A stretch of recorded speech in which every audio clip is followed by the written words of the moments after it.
오늘 말씀은 여호수아서 10장입니다. 10장 11절에서부터 14절 말씀까지 우리 같이 읽도록 하겠습니다. 10장 11절에서 14절 말씀까지.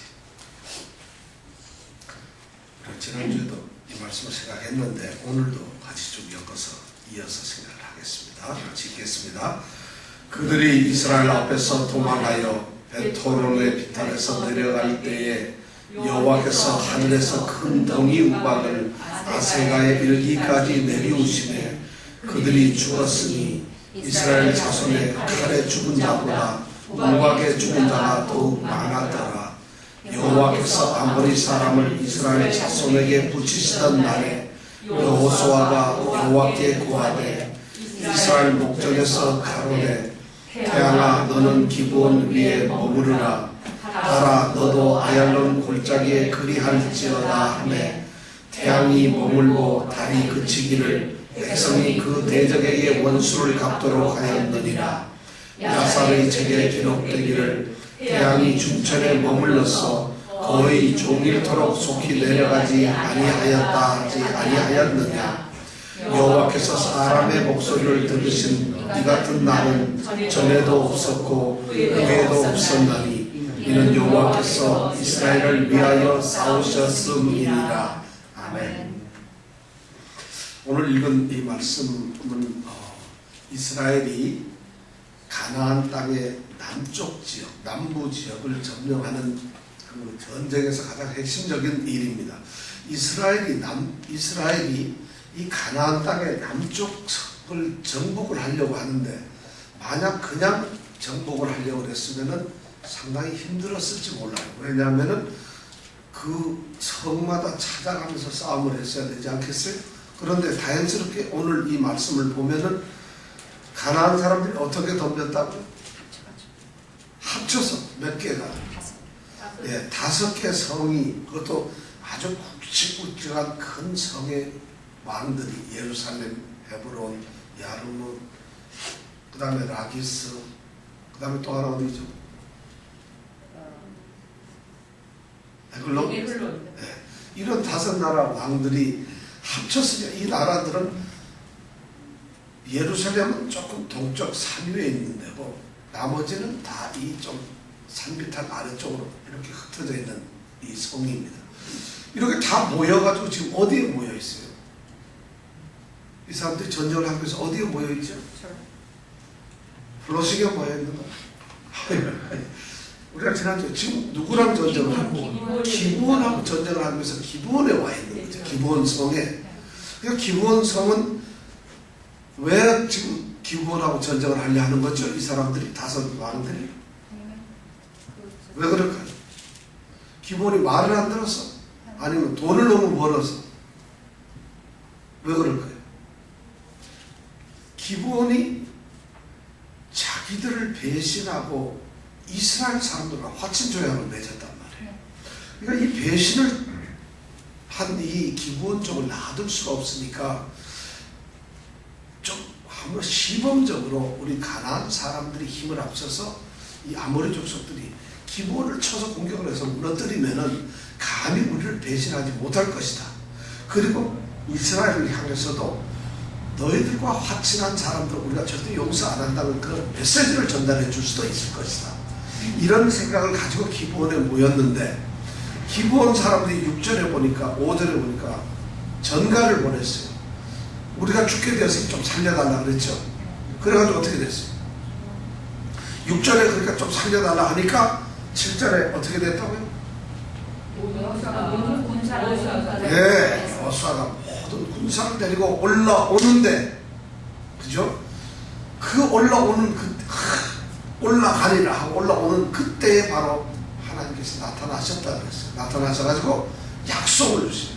이 전쟁이 하나님이 하시는 전쟁이기 때문에, 왜냐하면 가나안을 점령하는 이 전쟁은 이스라엘 백성의 전쟁이 아니에요. 처음부터 하나님께서 뭐라고 약속을 하셨는가 하면 애굽에 살던 이 이스라엘 백성들에게 내가 너희 조상들과 약속한 그 땅을 너에게 줄 것이니 그리로 가라 하고 약속을 하셨거든요.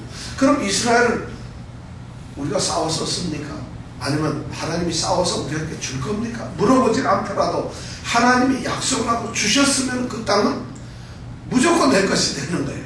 내가 뭐 싸우고 자식은 없는 거예요. 그러니까 이 약속을 하신 하나님께서는 당연히 가나안을 정복을 해야죠. 그 사람들이 있는 곳에서 가나안 땅에서 이스라엘을 살게 할 수는 없으니까 단지 약속하신 게 이스라엘 자손으로 하여금 가나안에 있는 모든 족속을 쫓아내고 다 죽여라. 이렇게 해서 지금 가나안을 정복하는데, 죽이는 것조차도 그럼 이스라엘이 만들어 죽이는 것이 아니라 하나님께서 하시는 전쟁이니까 하나님이 이기시는 거예요. 그래서 그 8절에 보면 하나님께서 약속을 하는 거예요. 이제 이 백성들, 그들을 다 너희 손에 붙였다. 성경에 나올 때 너의 손에 붙였다, 이 말은 무슨 뜻이냐면 손에 딱 붙였다는 건 안 떨어진다 이런 뜻이 아니고, 손에 붙였다는 말이 무슨 말일까요? 너는 무조건 이긴다. 네 마음대로 해도 될 정도, 네 손에 마음대로 해라. 다시 말하면 이겼다 이런 말. 이긴다. 그러니까 붙여놓으니까 이제 이렇게 약속을 하시죠. 하나님께서 이 전쟁이니까 하나님은 이 전쟁을 혹시 이스라엘 백성들이 두려워하거나 힘들어하거나 또는 용맹스럽게 나아가지 못할 것 같으니까 먼저 하나님은 약속을 하시고 용기를 주시고 너희들 이긴다. 그것이 8절에 나와 있어요.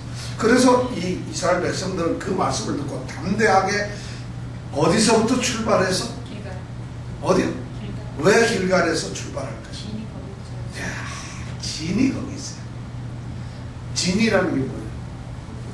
그죠? 근데 주둔지가 바로 지금 길갈이라고 하는데, 길갈은 어디 가면 여기가 요단강이 이렇게 흘러요.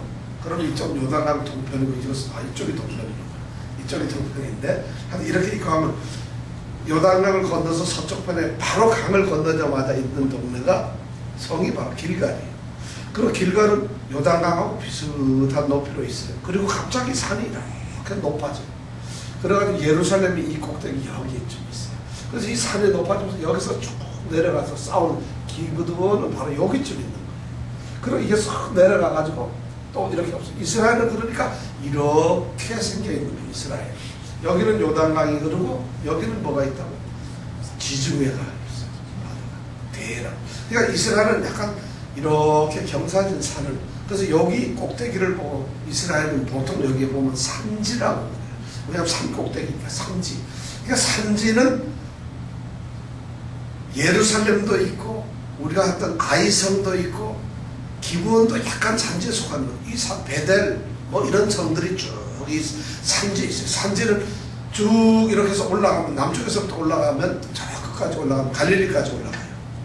근데 이 산지가, 이스라엘 사람들은 요단강 쪽에서 이렇게 길도 있고 또 이렇게 넘어가서 산 꼭대기로 다니는 길도 있고 또 바닷가로 가서 이 지중해 바닷가로 다니는 길이 있는데, 아브라함이 바로 이 산 꼭대기로 다녔죠.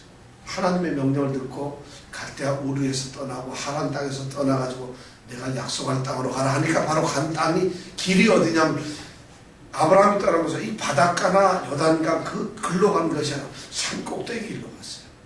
그래서 베델, 아이 이런 섬들이 너무 역사적으로 유명해요. 그러니까 이스라엘 백성들은 우리 조상 아브라함이 갔던 길, 그 길을 바로 점령을 했다는 것이에요. 그래서 이 산 꼭대기로 올라가가지고 기브온을 찾아가야 되니까 힘들죠. 이 거리가 지난번에 한 30km 이상 떨어져 있다고 했어요. 그러면 이스라엘 온 백성이 정예부대가 출발하려면 적어도 2, 3일 걸릴 텐데, 오늘 성경에 보니까 8절에 보니까 여호수아가 길갈에서 밤새도록 올라갔습니다. 그들이 갑자기 일어났다. 여기서부터 이미 하나님이 개입을 하시는 거예요. 이걸 우리는 기습전쟁이라고 그랬죠. 그러니까 기브온을 포위하고 있던 이 5 왕은 길갈에 멀리 떨어져 있는 이스라엘 이 후방 지원군이 오기 전에 기브온을 갖다 점령을 해버리자 하고 지금 공격을 하려고 거기 서 있는데 5 왕이 완전 포위하고서 그냥 공격 명령을 내리려고 밤에 모였단 말이에요. 그리고 밤에 가지고 내일 아침 우리가 이거 공격하자 하고 아침에 딱 눈이 떠가지고 공격하려고 딱 이러는데 뭐가 왔어요? 뒤에서 막 굉장한 소리가 나는데 봤더니 누구냐? 이스라엘 군대들이 뒤에서 막 쫓아오는 거예요. 이 사람들이 어디서 왔느냐? 길갈에서부터 밤새, 8절에 보니까 밤새도록 올라와서 그들에게 갑자기 뒤에서 와 하는 함성이 나니까 이 5 왕들이 혼비백산이 되는 거예요. 생각도 못하는, 이거 누구냐고 봤더니 이스라엘 군대가 몇 명이죠? 2만 명? 30만? 이정훈 집사님은 성경에 없는 걸 너무 잘 아세요. 30만이라는 숫자가 어떻게 나왔어요? 이스라엘은 애굽 땅에서 나오고 이렇게 인구 계산할 때 60만이었어요. 그러니까 거의 60만이 왔는데 아마 다 왔는지 어떤지 몰라도 하여튼 모든 군사와 용사로 더불어 왔다는 걸로 봐서는 거의가 다 왔다는 거예요. 그러면 이 대부대가 왔으니까 꼼짝 못하는 것이죠. 그래서 이 기습에 의해서 혼비박산해서 도망을 가는 것이 바로 10절이에요. 그래서 패해가지고 어디로 내려간다고? 베토른으로 내려가는 골짜기로 지금. 왜냐면 아까 얘기했던 이렇게 산 꼭대기에서 기브온성이 여기 좀 있는데 이리 쭉 내려가서 3m로 도망을 간다. 그래서 도망을 가서 어디까지 도망을 간다? 아세라와 마케다까지 도망을 간다. 그럼 아세라 마케다는 이 제일 아래에 있느냐? 그렇지는 않고 한 중간쯤에 있는데요. 거리가 좀 그렇게 멀진 않아요. 자, 그리로 공격을 해가 내려갑니다. 그래서 도망을 가죠. 이 5 동맹군이 도망을 가고, 그러니까 이스라엘 백성들이 쫓아갑니다. 그리고 기브온 성에 있던 기브온 백성들도 이제 나오겠죠. 왜냐면 구원군이 왔으니까. 그래서 같이 훈련하는데 내려가려니까 좀 그렇거든요. 그때 11절에 오늘 우리가 읽은 말씀, 하나님께서 도망가는 그들에게 쫙 나타나셨어요. 그리고 하신 일이 뭐라고요? 우박을 내린다. 전쟁을 해서 막 무찔러야 되는데 이스라엘 백성들이 이제 미처 못 내려간 사람은 뒤에서 칼로 좀 찔러 이렇게 죽이기도 하고 했을 텐데, 먼저 내려가는 수많은 이 군대들을 갖다가 덩이 우박으로 때려버리시네요. 그래서 비탈에서 무참히 맞고 아세라까지 도착하기도 전에 상당수가 많은 사람이 죽어요. 그렇다고 5 성이 합쳐진 군대니까 적지 않죠. 그러니까 뭐 죽어도 많이 살아있죠. 그런데 그렇게 우박으로 죽은 사람이 칼로 죽은 사람보다도 더 많아요. 그러니까 이건 하나님께서 전쟁을 하고 있다는 거죠. 그러니까 하나님이 이렇게 전쟁을 개입하세요. 이 하나님이 하신 우리 이 믿는 사람들에게는 하나님이 약속을 하시고 용기를 주세요. 그 다음에 하나님께서 그 약속을 하고 가만히 계시면서 이정훈 집사가 어떻게 하는가 보자 이렇게 보는 게 아니라 당신께서 직접 개입을 하셔가지고 도와주신다는 거예요. 우리 믿는 사람은 믿음의 눈으로 그것을 봐야 된다는 것이에요. 오늘 이 말씀을 이렇게 해주시는 이유가 여호수아서 10장에서 보면은 믿는 사람들아 너희들이 하나님을 믿느냐? 눈을 크게 뜨고 믿음의 눈으로 하나님이 이렇게 간섭하시고 개입을 하는 것을 보라는 것이에요. 그걸 느끼라는 거예요. 여러분 느껴봤어요? 세븐웨어에 하는데 하나님이 간섭하는 거 느껴본 적 있어요? 해방만 나요. 해방만 이렇잖아요. 하나님이 간섭하는 게 있다는 것이에요. 우리 믿는 사람들 이거 못하면 큰일이에요. 어떤 사람들은 많은 것을 내가 무슨 일을 당해가지고 뭐 이 조지 뮬러라고 하는 이런 분들 과를 위해서 하는 사람이 일을 했던 유명하신 분인데 5만 번 기도해서 5만 번을 다 응답을 받았다는 거죠. 5만 번. 5만 번이면 하루에 한 번씩 하면은 5만 번을 공부할 5만 일 100년을 더 했다. 100년이면 36,500일밖에 안 돼요. 그럼 하루에 몇 번 기도를 했다. 2번씩 해도 하루에 2번씩 기도해도 거의 80년을 기도를 해요. 그럼 이분은 내가 보기에는 기도를 하루에 10번, 20번 했다. 근데 그 5만 번이 전부 다 응답을 받았다. 유명히 5만 번 기도 응답을 받은 이 조지 뮬러 목사님의 설교 또 그 책이 있어요.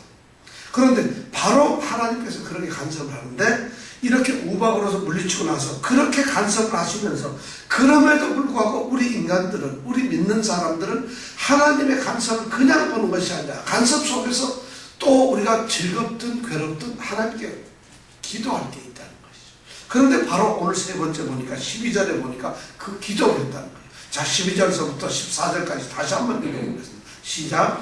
여호와께서 아모리 사람을 이스라엘 자손에게 붙이시던 날에 여호수아가 여호와께 고하되 기도하는 거죠. 이스라엘 목전에서 나로되 태양아 너는 기브온 위에 머무르라. 이게 무슨 말입니까? 이제 뭐죠? 태양아 뭐예요? 기브온 위에 머무르라. 그게 무슨 말이에요? 그게 무슨 태양아 이거 무슨 말이에요? 태양이가 어디 뭐 동네 애 이름인가? 태양아 너 기브온 산 꼭대기에 이렇게 서라 이런 말인가? 지금 태양을 보고 직접 얘기하는 거야. 하늘에 있는 태양을 보고 태양 너는 기브온 이 위에 그냥 머물러 있어라. 무슨 말이에요? 멈추라는 그렇죠. 너무 하지만 멈추라는 거. 멈추라는 게 뭐예요? 멈추라는 겁니다. 태양이 지금 시간이 가면 어떻게 넘어가야 되는데 그대로 있으라는 거예요. 누가 지금 이런 얘기를 하죠? 여호수아가 하나요? 하나님이 하시나요? 누가 말하는 걸까요? 자, 여호수아가 여호와께 고하되 이스라엘 목전에서 가로되 여기 참 누가 말을 했는지 성경학자들이 여기서 헷갈려요. 여호수아가 하나님께 기도를 했더니 하나님께서 태양아 너 머물러라 이렇게 얘기한 것인지 아니면 여호수아가 기도하고 하나님께 응답을 받고는 짠 돌아서서 태양아 머물러라 한 것인지 어느 게 맞는 것 같아요? 나도 모르겠어요. 이 말이 이게 왜냐하면 원어에 보면은 태양아 요 말을 한 주어가 누군지를 몰라요. 그냥 슬쩍 들어갔어요. 그러니까 제가 보기에는 뭐 여호수아가 말했을 게 맞을 것 같아요. 왜냐하면 가로되 고하되 이런 걸 하나님이 하셨다면 여호수아께서 가라사대 이렇게 말을 하셨을 것 같아요. 근데 가로되 하는 걸로 봐서는 존칭이 아니거든요. 그래서 아마 여호수아가 얘기했겠다. 기드온 위에 뭐가 머무르라고? 태양아. 그 다음에 뭐라고 그랬어요? 달아 너도 어디에 머물러라? 아얄론 골짜기에 머물러라. 그러면 기브온에 머물러 하고 아얄론 골짜기에 머물러라. 이건 무슨 말이에요? 기브온하고 아얄론은 어디 한 500리 떨어져 있는가? 아얄론 골짜기는 뭐고 기브온은 뭐예요? 기브온이라는 이 성이 아얄론 골짜기 내에 있어요. 그런데 이 아얄론 골짜기가 이렇게 있으면 거기에 이 기브온 성이 있거든요. 그러니까 기브온에 머무르라는 말과 똑같은 말이지, 그죠? 그 골짜기니까 그렇게 이해를 합니다. 그렇게 했더니 그 다음에 13절에 어떻게 됐어요? 자, 읽어볼까요? 시작.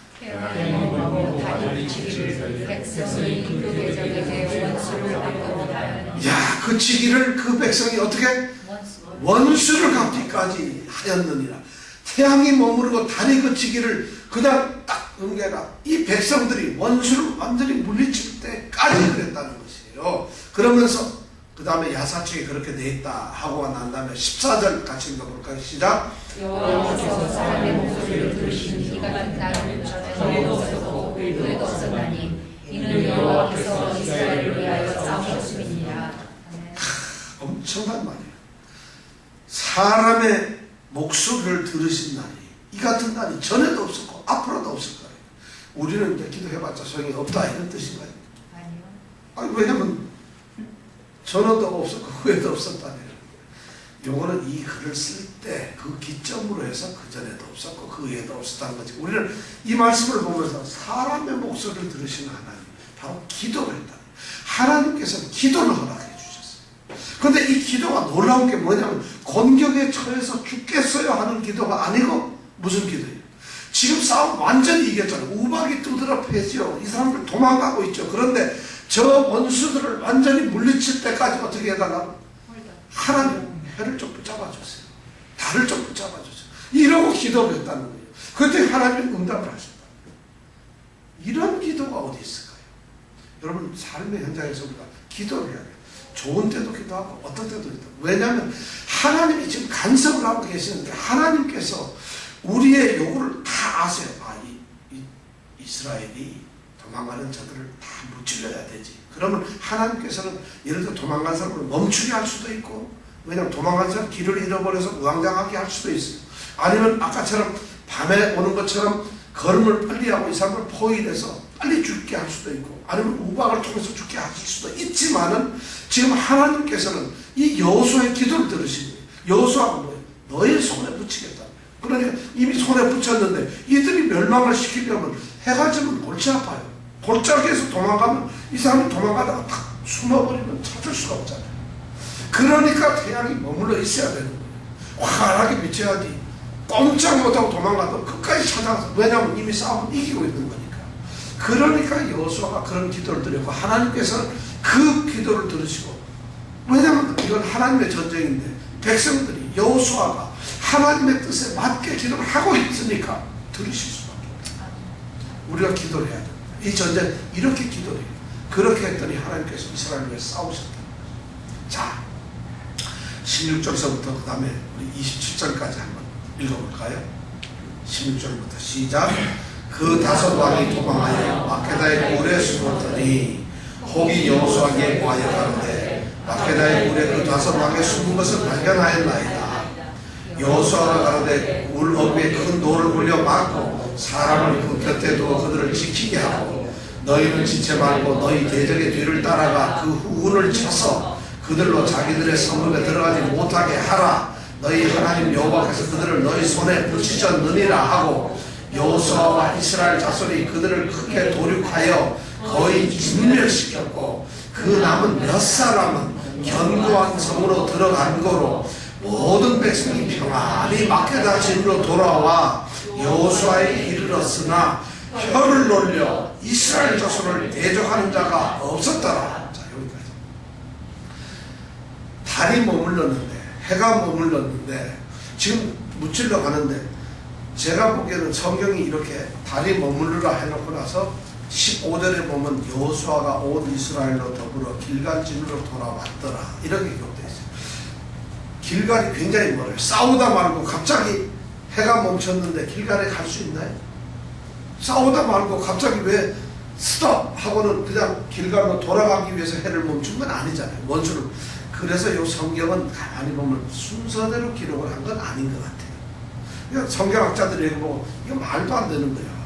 태양을 머무르라 해놓고 여호수아가 갑자기 15절에 보니까 온 이스라엘도 길갈로 돌아가 버렸어.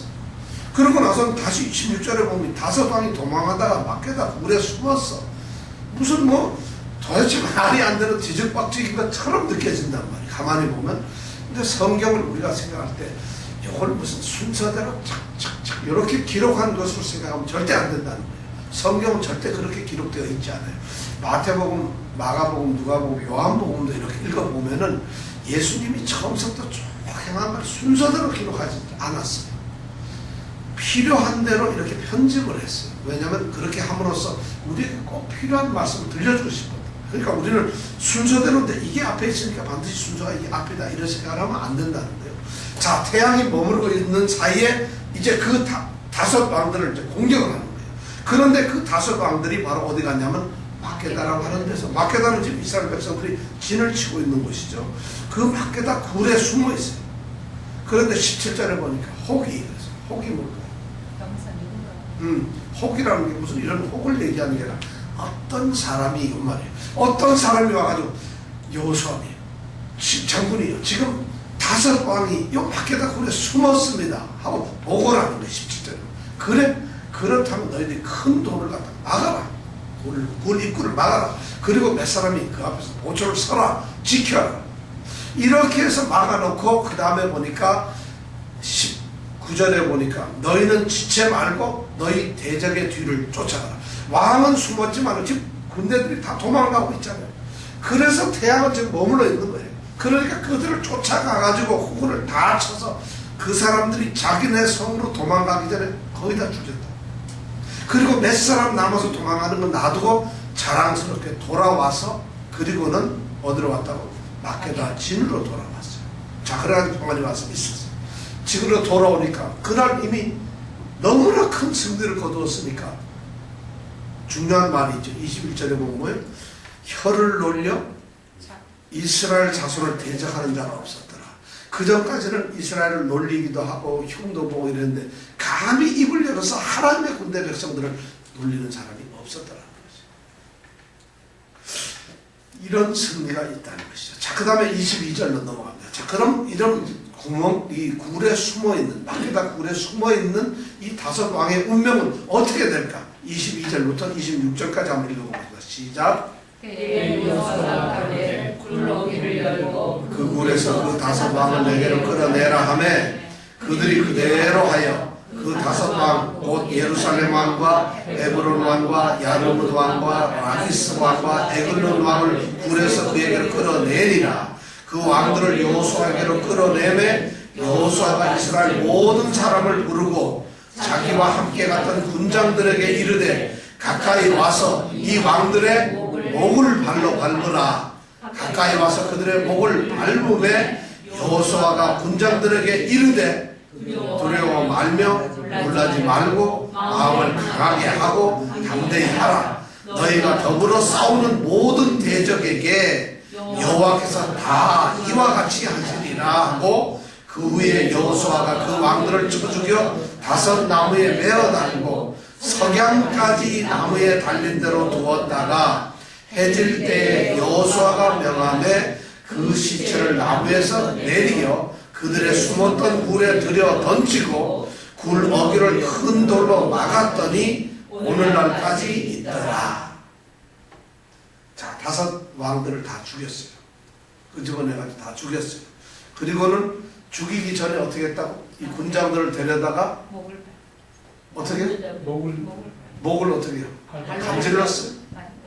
예, 목을 친 게 아니고 발로 목을 탁 밟고 있어요. 군장 5 왕을 하고 이 군인 장수들이 딱 이런 거 있는 거죠. 사실은 두렵지 않아요. 이 사람들이 누구예요? 유목민들이야. 이 이스라엘 백성들은 광야를 40년이나 헤매다가 어떻게 보면 참 보잘것없는 사람들이에요. 이 세상에서 얼마나 보잘것없는 쉽게 얘기해서 떠돌이들 아니에요. 애굽에서 나와 40년을 광야를 헤매던 이런 사람들이 전쟁이라고 지금 뭐 열심히 싸우긴 싸웠지만은 지네들이 한번 멋있게 싸워본 적도 없어요. 누가 다 싸웠나? 하나님이 다 싸워요. 어떻게 보면은 야 소리나 질러대고 쫓아나가고 이것이 전쟁 전부 다예요. 누가 뭐 장군이 나가가지고 용감하게 싸우는 것도 없어요. 이런 사람들에게 지금 5 왕, 이 사람들은 가나안에서 정착해서 살면서 성을 만들어 놓고 거기서 왕노릇을 하는 사람들이 아주 편하게 행복하게 살면서 나름대로 왕으로서 그 성을 다스리는 그런 사람들이에요. 훌륭한 사람, 괜찮은 사람들인데 그들을 잡아서 그들을 어떻게 목에다가 발을 딱 밟고는 이건 무엇을 얘기하는 거예요? 완전히 이거는 정복을 하는 너희들 보통 사람들이 아니라 자신감을 불어넣어주는 거예요. 적군의 이 왕을 갖다 발을 머리에 올려놓는 건 그런 거 아니겠어요. 그러면서 그 다음 25절에 보니까 여호수아가 그 군장들에게 발을 밟고 이 목을 밟고 있는 군장들에게 두려워 마라, 놀라지 마라, 담대하라. 너희들은 지금 해낼 수 있다. 이런 걸 보면서 우리 믿는 사람들에게 세상 모든 것이 이렇게 되어 있어요. 하나님이 그렇게 우리를 만들어 주셨다. 어제 그저께 우리 쇼트트랙에 누구죠? 우리 피겨 스케이팅 김연아하고 그 다음에 1등한 애가 이름 뭐예요? 남자 저기 러시아. 김연아 2등하고 1등한 이름이 뭐예요? 러시안. 우리가 그렇게 이거 뭐 나쁘다 그러면서 이름도 못해요. 소트리코프라고 하는 이 선수예요. 소트리코프라는 선수인데 여기서 가만히 보세요. 김연아는 어디 가보세요? 지금 세계가 다 알고 있는 1등이에요. 여왕이잖아요. 그죠? 지난번 밴쿠버에서 우승이에요. 올림픽 우승. 그 다음에 이번에도 당연히 제일 잘 했다고. 이름도 좋고 경기도 실력도 진짜 사실 제일 좋아요. 그럼에도 불구하고 1등을 못해요. 누가 1등을 해요? 러시아 여자가 1등. 왜 그럴까요? 이유는 딱 하나예요. 이 여자가 러시아 여자이기 때문에, 러시아 선수이기 때문에, 그죠? 김연아가 러시아 선수였으면은 볼 것 없이 우승이었을 거야. 근데 쉽게 얘기하면 심판이고, 심판이 물론 잘못했는지 난 모르겠는데, 하여튼 결과적으로 이렇게 보면은 그 사람, 러시아 사람이었기 때문에 우승을 한 거예요. 불공평하죠. 하나님이 보시기에도 지금 그런 거예요. 이스라엘 백성은 아무것도 아니에요, 사실은. 이스라엘 하나님이 주렵게 보면 세상에서 너희들이 가장 연약하고 가장 모자라기 때문에 내가 너희를 선택했다. 그래서 그 백성들을 갖다가 하나님께서 내가 너희들을 내 백성으로 삼고 나는 너희 하나님이 돼서 너희들을 세상에서 가장 위대한 민족으로 만들겠다는 것이에요. 하나님께서 그러니 얼마나 불공평해요. 다른 나라 백성들이 보면은 하나님 저 지질이 못난 놈들을 왜 하나님 백성으로 세우세요? 애굽이 만약 하나님 저를 선택하세요. 바벨론이 하나님 적어도 나라 정도 되려면 우리 정도는 돼야죠. 우리를 선택해야 하는데 하나님은 그들을 찾지 않으시고 누굴 찾으셨다? 아무도 아닌 아브라함 하나를 찾았고, 그리고 아브라함의 후손들로서 종살이 하고 있는 그들을 찾았다는 거예요. 그리고 그 종살이하는 그들에게 나타나가지고 너희 백성이, 너희가 나의 백성이냐고, 난 너희 하나님이 되겠다.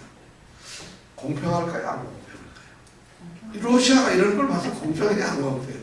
세상에 이런 하나님이 얼마나 공평하지 않죠. 그러나 택함을 받은 사람들은 엄청난 축복이에요. 그죠? 우리 믿는 사람들이, 하나님을 믿는 사람이 바로 그런 사람이라는 거예요. 하나님이 불공평하신 게 아니에요.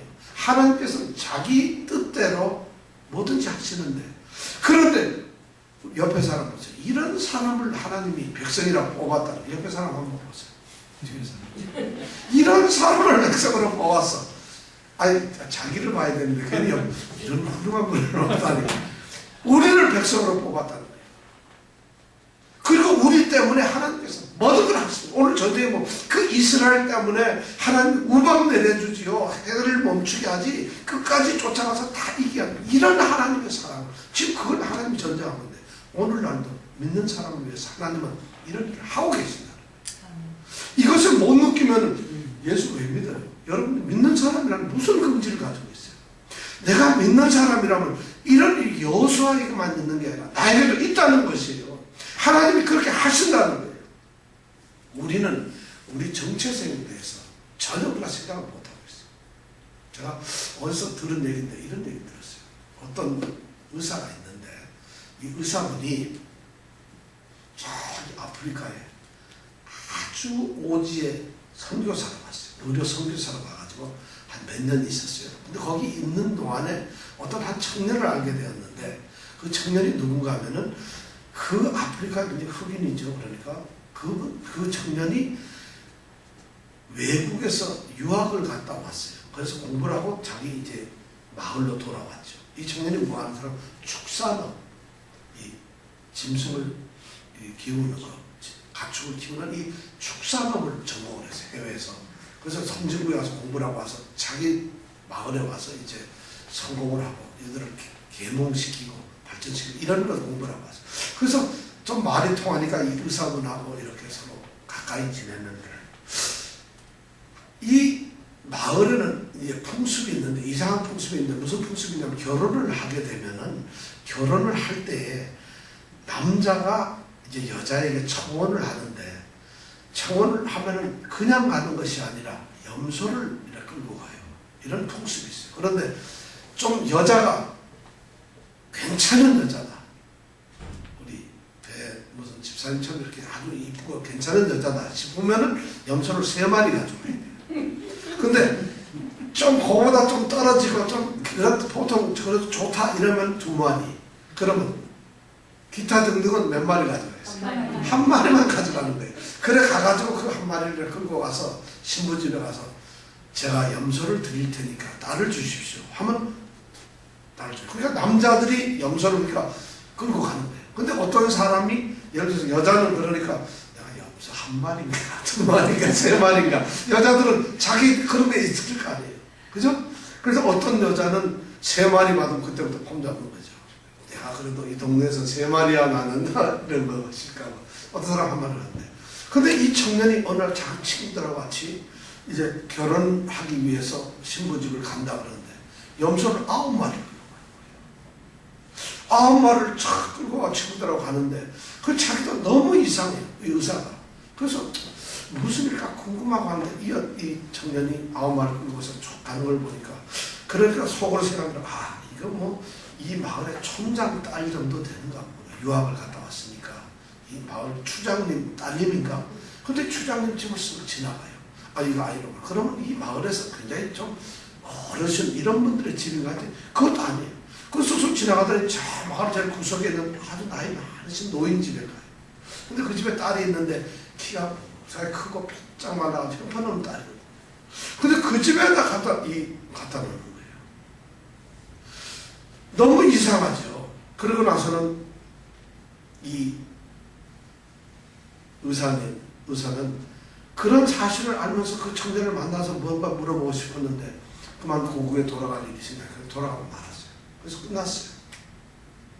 이유를 몰랐어요. 그러다 이제 몇 년이 지나서 진짜 한 뭐 10년 가까이 넘게 지났겠죠. 그래서 이 의사가 우연찮게 다시 재선교를 가면서 거기를 갔거든요. 거기를 갔더니 이 청년이 이미 10여 년 지나니까 아주 굉장한 사업가가 돼서 돈도 많이 벌고 성공을 해서 있더라고요. 너무 반가워가지고 아유 너무 반갑다. 이렇게 만나니까 반갑다 하면서 서로 얘기를 했어요. 근데 자기 집으로 초대를 하는 거예요. 저녁에 집에 초대를 받았는데 집도 좋아요. 상상을 하세요. 아프리카에 저기 해서 집이 좋으면 어떨까. 굉장히 좋은 집을 초대를 하고 근데 식사 대접하고 저녁을 딱 먹는데 자기는 너무 궁금해요. 갑자기 이거 보면서 혹시 이 사람이 누구와 결혼을 했을까? 그 염소 9마리를 갖다 준 이유는 무엇일까? 이런 것이 궁금하잖아요. 그걸 다 생각하는데 이 사람한테 했는데 누구랑 결혼했을까? 궁금하거든. 잠시 탁 하더니 찬자를 탁 들고 탁 들어온 여자가 있는 거예요. 키가 커요. 그리고 흑인인데 멋있게 생긴 여자예요. 그러면서 싹 들어오면서 영어로 탁 이 의사한테 얘기를 하는 거예요. 이 의사 깜짝 놀랐어요. 이 청년이 돈 벌더니만 그 여자가 다른 여자 자갈 갔구나. 내가 착각을 했구나. 그러고 있는 거예요. 그래서 궁금해가지고 저기 그 염소를 왜 9마리를 가져갔는지 그 당시 얘기를 좀 해달라고 물어봤어요. 그랬더니 이 청년이 뭐라고 대답해요? 이 여자가 바로 그 여자라는 거죠. 이 여자가 그때 그 만나서 볼품없던 여자라는 거예요. 그러면서 이 청년이 얘기하는 게 자기는 어려서부터 그 노인집에 그 딸을 좋아했대요. 좋아했는데 모양도 그렇고 하지만 하여튼 좋아했대요. 그리고 자기가 공부도 해외 가서 유학도 하고 이렇게 와서 사는데 왜 염소를 9마리를 가져갔느냐. 적어도 내가 이 세상에서 사랑하는 여자를 염소 1마리로 두고 싶지 않더라는 거지. 그래서 내가 사랑하는 여자인데 아무리 못났다 하더라도 난 염소를 9마리를 가져가겠다 해서 자기가 갖다 줬거예요. 그렇게 갖다 줬는데 이 여자가 그걸 받고 나서는 아무 말도 안 하는데 스스로 달라지기 시작해요. 나는 이 동네에서 염소를 9마리 받은 여자다. 그러니까 보잘것없는데 갑자기 영어도 공부하고 얼굴도 세우고 표정도 밝아지면서 갑자기 서서히 달라지는데 완전히 달라지더라고요. 그러니까 이제 동네 사람이 저 여자는 9마리를 받아도 되는 여자다 인정을 하더라는 거예요. 그렇게 달라지더라는 거예요.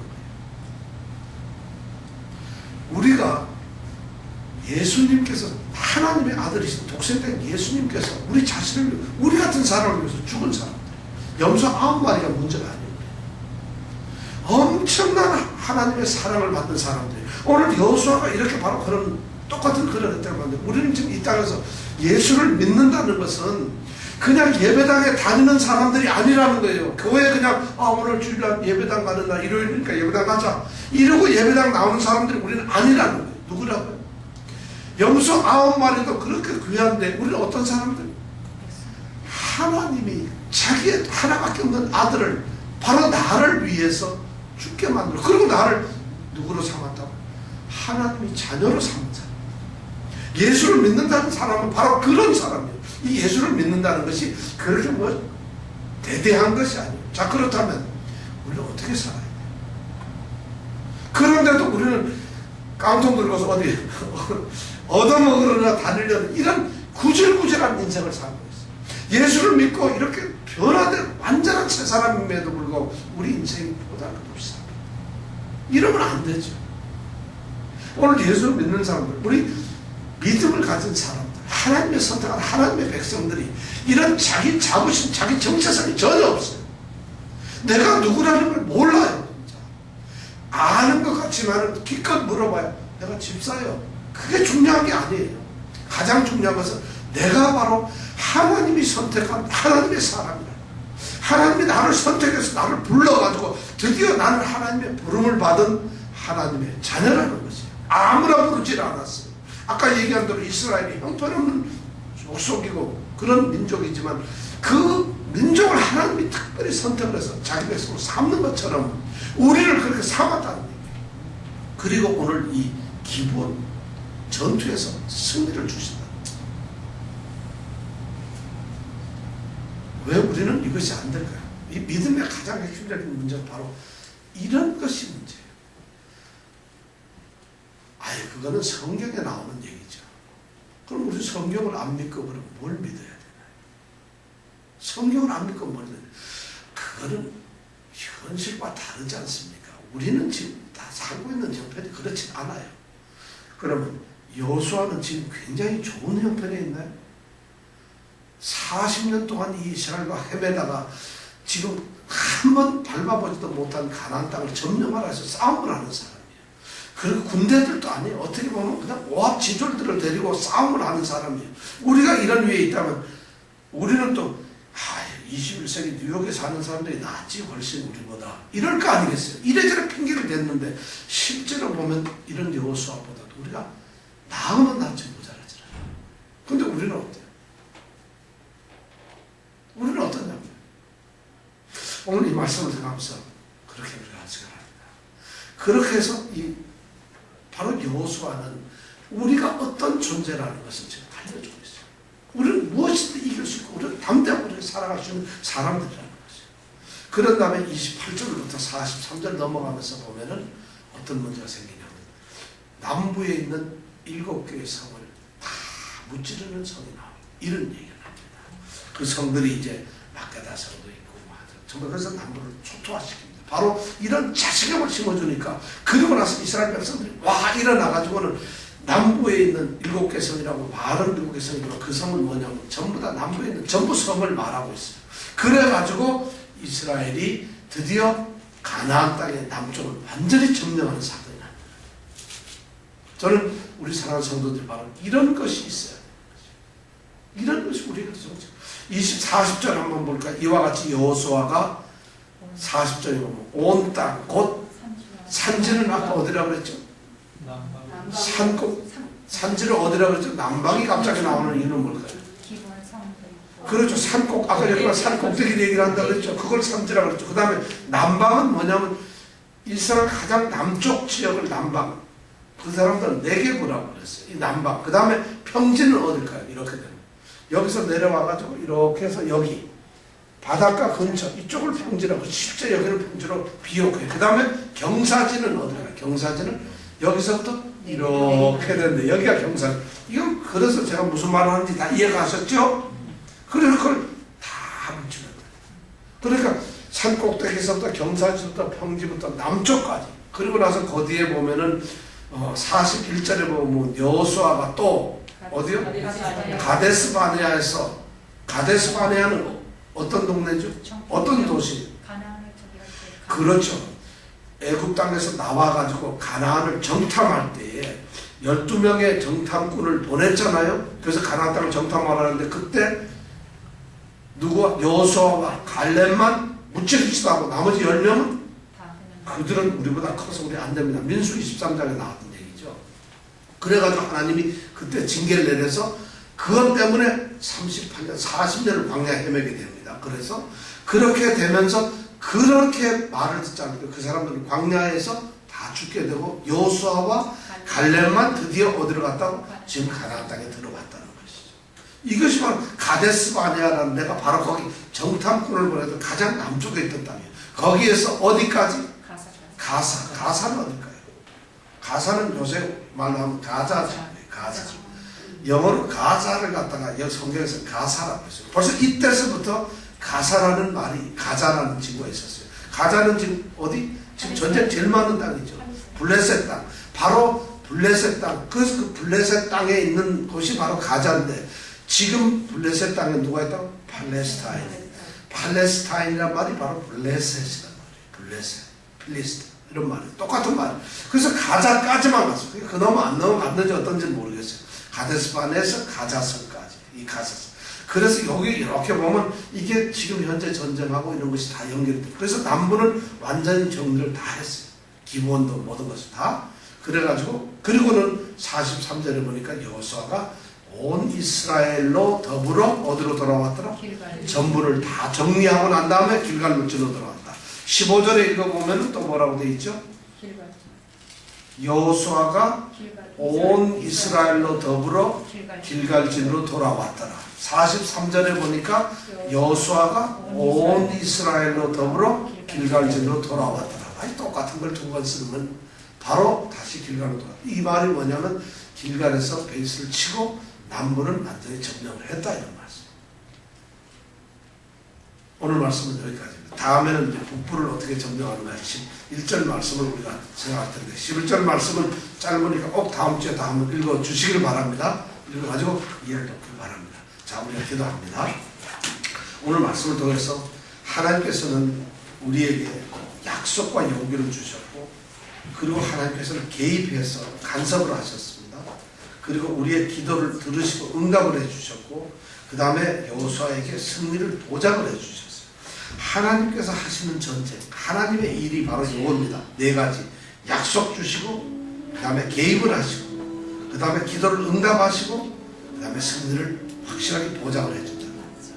바로 이 축복, 여호와의 축복을 받는 사람이 누구냐면 바로 우리 성도들, 믿는 사람들. 근데 우리 믿는 사람, 성도들이 우리가 누구인지를 모르고 있어요. 내가 도대체 어떤 존재인지를 잘 모르고 있다는 것이에요. 오늘 이 말씀을 우리가 생각하면서 우리 자신의 모습들을 다 보시기 바랍니다. 우리의 경제적인 문제, 우리의 가정의 문제, 우리 건강의 문제, 또 우리 자녀들 문제, 우리 앞일의 문제, 하여튼 모든 문제에 대해서 내 자신이 하나님께서 내 대신 싸워주신다고 한다면 얼마나 좋겠어요. 그러려면 가장 중요한 것은 내가 하나님을 믿는, 하나님이 택한 사람이 되는 것이에요. 그렇게만 되면 모든 것이 해결되는 거예요. 근데 우리는 사실 우리 자신을 가만히 보면은 거기에까지 못 미쳐요. 부족한 점이 많고 이런 생각도 안 해요. 하나님은 성경에서 모든 약속을 다 해주시고 모든 승리를 주겠다고 하셨는데도 불구하고 우리 자신이 성경에서 말하는 하나님의 사람이 되질 않는다는 것이에요. 우리 믿음이 어디에 있나요? 오늘날 교회 다니고 예수 믿는다고 하는 사람들, 그 사람들이 도대체 어떤 사람들이에요? 오늘 우리가 어떤 사람인가 하는 문제를 가지고 한번 기도를 하겠습니다. 하나님, 이것을 깨닫게 해주세요. 내가 바로 하나님의 사람입니다. 하나님께서 나와 함께 해주세요. 이런 힘찬 기도를 이 시간 여호수아가 하나님께 외쳤던 것처럼 우리가 담대한 기도를 우리의 모든 문제를 놓고 하나님께 기도하겠습니다.